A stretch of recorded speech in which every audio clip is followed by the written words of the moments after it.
Hey everyone, in this video we will talk about how to calculate the increase in sales amount over last year. So let's say you've been making sales, but you want to see what's the increase in, so the absolute amount increase in sales year over year. So how do you do that? So there's a key component. One is that you have the annual sales amount, and then you also need to have last year's sales. So how do you do that? And we'll just go through that. So I'll explain how to calculate last year's sales first, and then we'll see. So with any DAX calculation, these are the 4 steps that it follows. It follows the context establishment, where based on the filters on the page, it identifies the amount that needs to be shown. Then it does a context modification based on the year. So it calculates the last year sales based on the current year which has been selected. Then you basically sum the amount up for last year, and that's what you essentially have. Now I've got the formula on top as well. Essentially we've got the calculate function, and this one does the context modification. So it points to the date key or whatever date you want to calculate the last year sales amount again, and it calculates the sum of. So let's say you want to do it by order date, you have to do it by, you make sure that your active join is on order date. So that also it makes difference. So let me just escape out of this, and I'll just open this. So I've got this Power BI file here, and here you can see that my active one is, so let's just scroll down a bit. It's on ship date, so it's on ship date key. So if you wanted to calculate it on order date, it would be a difference. You'll have to make the order date relationship active, or you'll have to handle it as an active context in DAX.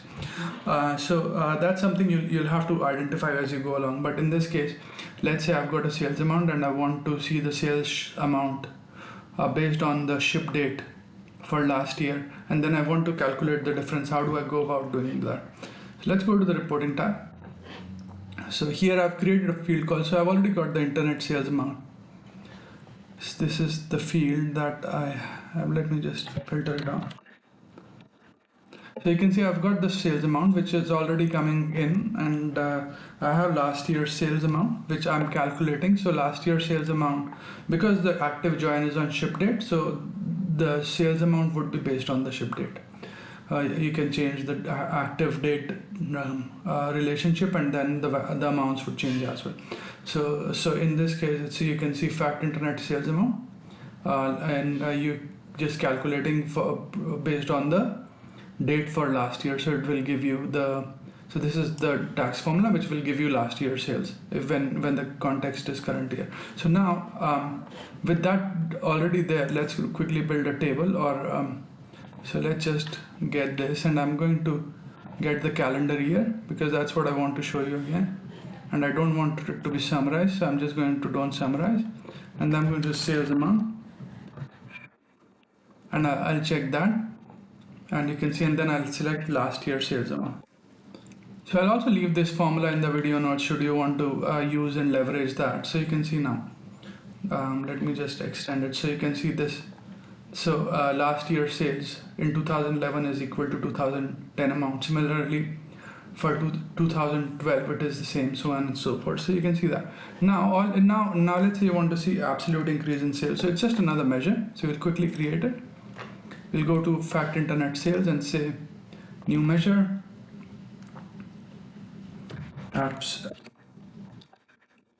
absolute increase in sales over last year is equal to, and then we'll say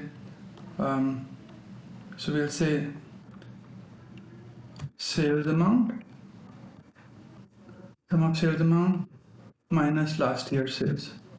So it's that simple, and that's it. And then tab, so it'll create that measure for us, and all we need to do is bring that measure in here.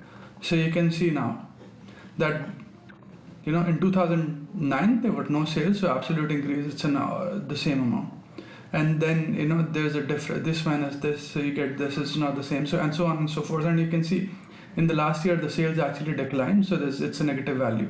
Similarly here, it's a negative value because it fell from 7 million to 5 million, so and so forth.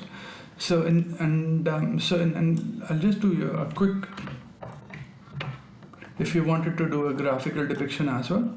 So and I'll just convert it into a chart for reference. So not the right depiction. So this one probably makes sense, you can see. So in this video, we've essentially learned how to calculate the absolute difference in sales amount year over year. I hope you find this video useful, and thanks for watching this video.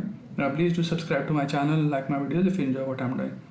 Let me know if you would like me to take any specific topics. Cheers, bye.